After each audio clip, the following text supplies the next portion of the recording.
제가 문제 제기를 했을 때는 자, 풍류로서의 춤은 어떤 것이 있을까? 아까 같은 그런 의미에서 봤을 때 지방에서 추어지는 춤과 지금까지 연구들은 대부분 그랬거든요. 지방에 있는 춤은 민속춤이고 또 궁중 안에서 추는 춤만 궁중춤이다라는 개념을 많이 갖다가 최근 들어서 이런 읍지라든가 이런 데서 나오는 정제들을 가지고 반변풍류, 반변정제 이런 식으로 많이 얘기를 합니다. 그렇다면 그러면서도 궁중 정제를 연구하는 사람들은 그 차이점만을 가지고 얘기를 해요. 그 본질을 얘기하지 않고 두 가지가 같은 이름이 있다면 두 가지가 같은 이름에 대해서 무엇이 같고 무엇이 다르냐를 좀 더 내면의 세계를 보려고 하지 않고 외형으로 드러났을 때 어떤 궁중에서 하는 거는 너무 형식미가 있고 이쪽에서 하는 건 그런 형식미가 없다는 얘기는 아닐 텐데 좀 그런 식으로 좀 정리가 굉장히 이론화되는 경향이 강했습니다. 그래서 일단 지방에서 특히 선비들이 어떤 식의 풍류를 즐길 수 있었고 그 풍류 속에서는 풍류 안에 들어갈 수 있는 춤들은 어떤 것이었을까 그것이 궁금했습니다. 또 특히 조선시대 풍류객들은 그런 춤들을 향유하는데 궁중예술과는 다른 양식이라면은 정말 어떤 거를 또 뭐라 해야 되나 선비가 됐을 때는 또 다른 어떤 즉흥춤 뭐 이런 것이 꼭 필요해야만 했던 것인가 한 거를 한번 알아보고 싶었습니다. 그리고 공통 종목을 많이 향유했다면 그 내용에 어떤 내용이 있었길래 이것이 저의 문제였습니다. 그래서 제가 이 글을 통해서 정리하고 싶었던 것은 조선시대 선비들이 풍류로서 어떤 종목의 춤을 향유했는가를 확인하고 정리하는 데까지 밖에는 사실 할 수가 없었습니다. 제가 처음 교육상은 범주라는 엄청난 개념을 넣었는데요. 쓰다 보니까 죽어도 못하겠더라고요. 저 혼자 살짝 뺐습니다. 경양 간에 공통으로 공유하고 향유했던 춤 종목을 찾기를 한번 해보고 싶었고요. 그 다음에 공동 종목이 될 수 있는 춤의 내재적 의미를 한번 분석해보고 싶었습니다. 그리고 이 내재적 의미를 파악한다는 것은 결국 왕조 사회의 대칭적 예술 문화, 수용, 양상을 이해하는 데 도움이 되지 않을까 싶었습니다. 저는 세제공이 사신으로 갔다가 돌아오면서 참 즐거운 풍류를 즐겼다라고 생각을 했습니다. 그래서 이 시가 굉장히 저한테는 의미 있다고 생각이 돼서 제일 먼저 넣었고요. 또 읽어보시면 본인이 지금 멀리 해령을 다녀왔습니다. 다녀와갖고 위로를 받는 거예요. 그리고 그 위로받는 자리에 아주 기생들이 막 아름답게 벌려져 있고 거기에다가 격주름 아주 기생들이 아주 화려하게 차려있고 쫙 걸려 있다는 얘기죠. 아까 그 그림을 상상하시면 되지 않을까 싶습니다. 제 첫 그림을 상상하시면 되지 않을까 싶습니다. 그리고 아주 향기도 미미하고 바람도 부드럽고 이런데 음악은 아주 큼직큼직하니 기분이 아주 시원시원합니다. 그리고 여기에서 화보는 너울대는 북쪽의 나라 가볍게 받아서 아주 울리고 향기로운 고음은 유성이 질주하는 나라란다 했어요. 자, 화보를 받아서 북체가 울리는 이것은 저희 춤에서는 무고라는 춤이 있습니다. 이 춤을 지방에서 그냥 비상적으로 북춤이라고 그냥 얘기를 합니다. 우리가 그 북춤이라고 얘기했을 때는 마치 정제가 아닌 듯 생각하지만 승전무에서는 원래 이름이 북춤이었어요. 거기는 승전무라는 이름은 원래 없었어요. 근데 사람들이 승전무 하면 굉장히 정제된 느낌? 어떤 한자의 의미 때문에 그렇게 이해를 하지만 사실은 그 이름은 없었던 춤이고요. 그냥 북춤입니다. 자, 그리고 큰 쌍의 어린 기생이 몸이 가벼워서 춤추는 검이 날아올라가고 자기가 볼 때 거울이 날아오는 거지 사람이 날아오는 것 같지 않은 그런 어떤 신비감을 느낄 정도로 이런 풍류를 느꼈고요. 풍류를 즐겼고요. 그리고 이천리 나그네길을 배웠기만 했었는데 다녀오니까 이렇게 굉장한 즐거운 거리를 보면서 아주 심심이 기뻤었어요. 이 정도는 신비감이 충분히 본인에게 얻어진 것이 아닐까. 예술적인 그런 것까지는 제가 여기서 볼 수 없겠지만 이 내용면으로 볼 때는 예술성도 만만치 않았을 거라고 저는 생각을 합니다. 자, 세제공이 1778년에 사은경 진주 정사로 갔을 때 바로 이런 갔다가 오면서 아마 이런 일이 있었던 모양입니다. 다음에는 서안도 성천지방의 성천지방의 배경으로 한 선두별국이라는 곡 가사가 있습니다. 이 가사 속에 굉장히 긴 서사가인데요. 그 가사 속에 가와 번님내어 구경가세 대풍류 영이나니 전하기 주관이라 사모관대 박공들이 차례로 들어오니 아리따운 여기 기녀들이 누구누구 모였던 거 그러면서 기녀들의 이름을 일일이 어떤 기생이라고 나열을 합니다. 그리고 그들을 모두 쫓으면서 월하선녀 노두도다. 풍악 근본 우교방의 12절차 근본하다. 각패소리 7번 나니 그냥 각입니다. 이거 참치는 그걸 각이라고 하거든요. 네, 각패소리 7번 나니 능파무가 시작이다.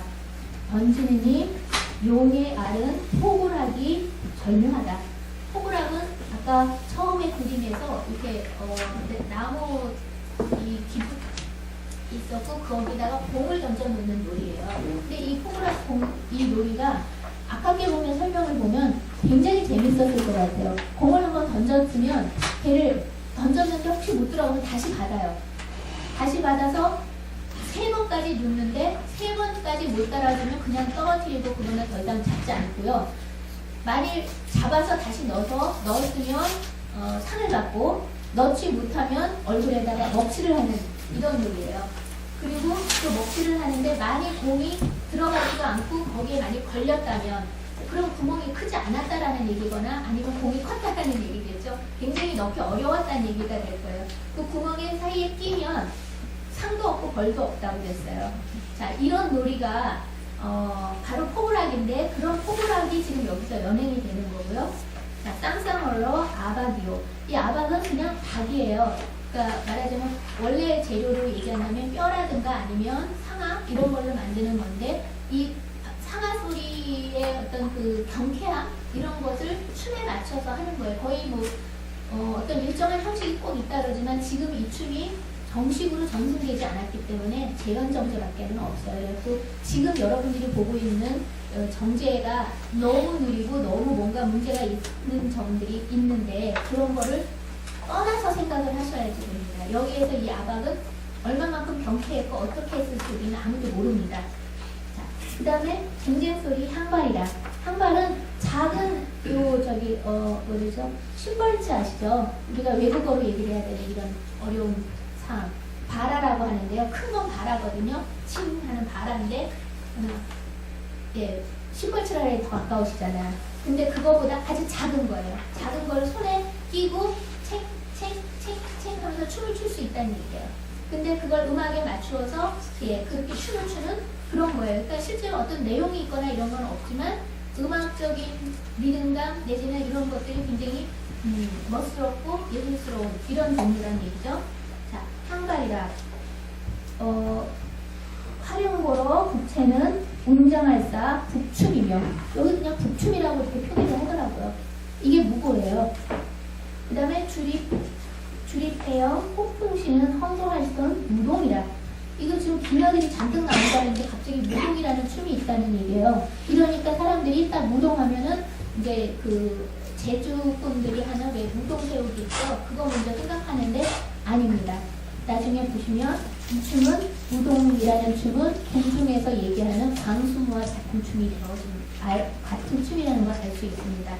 자, 요지반도 드릴 적에 성관 옥묘 어여쁘다. 요지반도를 드리는 거는 자, 그러니까 요지에 선계에 있는 복숭아를 드리는 거예요.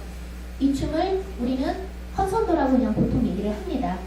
근데 그 헌선도라는 춤이 여기에서는 헌선도라는 표현을 안 쓰고 선관 옥묘라고만 표기를 하는 거예요.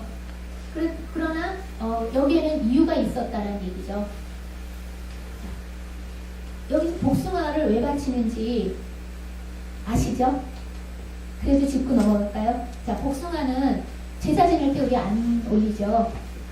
복숭아가 뭐 귀신을 쫓는다 그런다 그러지만 사실은 천수를 얘기할 수 있는 여기에 있는 복숭아는 1000년에 한 번 열린다, 뭐 아니면 3000년에 한 번 열린다는 아주 귀한 서왕모의 열매예요. 그 서왕모의 열매이기 때문에 잔치에 서왕모가 직접 내려와서 임금에게 바치는 그런 것은 헌선도라고 이제 궁중에서 보통 얘기를 하는데, 여기서는 다른 시에서 보면은 서왕모가 직접 내려오는 게 아니라 서왕모가 자기 그러니까 밑에 선관을 보낸 것 같은 그런 표현을 쓰고 있습니다. 그러니까 이제 계급의 차이를 두고 같은 놀이를 하는 거죠.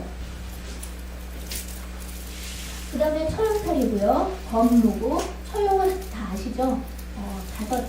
5명의 가면을 쓴 이 저긴데, 그 가면을 좀 흑색이다 그래갖고 많은 사람들이 흑색이라고 보다 갈색 중에서도 조금 뭐 이렇게 포인 비슷하게 생겼다 그래서 어디죠? 그 가락계의 이런 사람이 아니냐라는 이론들이 자꾸 막 이렇게 번져나가는데 저는 아니라고 생각을 합니다. 왜냐하면 이 춤이 갖고 있는 굉장히 중요한 사상적인 의미들, 오행을 표현하는 방식, 이런 것들이 이것이 갖고 있는 굉장히 중요한 요소들이기 때문에 그가 부패 서역에서 와갖고 우리의 신이 되어야 할 이유를 저는 찾지 못했습니다. 자, 그 다음 합춤도 나오고요. 사자춤도 나오고요. 배따라기가 나오는데, 배따라기는 선율악이라는 춤입니다. 배가 떠나는 것을 노래하고 이야기하는 그러니까 춤입니다. 자, 이렇게 12개의 절차가 차례차례 된다는 얘기예요.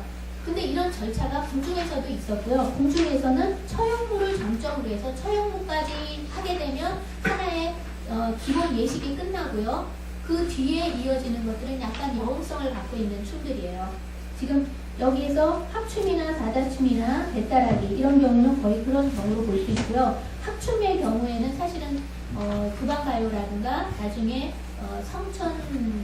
성천구 중기라는 책이 있는데, 거기 안에서 보면 이 합춤 안에 연화대가 또 붙어 있더라고요. 연화대를 거기다 붙여서 같이 했더라고요. 근데 그냥 대표로 합춤 이렇게 이야기하는 겁니다. 평양지에서부터 진주 두방가요까지 한번 쭉 정리를 해봤어요. 근데 그 순서를 선루별곡의 기준에서 순서를 좀 바꾸었습니다. 원래 평양지에는 순서가 이렇게 되어 있진 않았었지만 바꾸었는데요.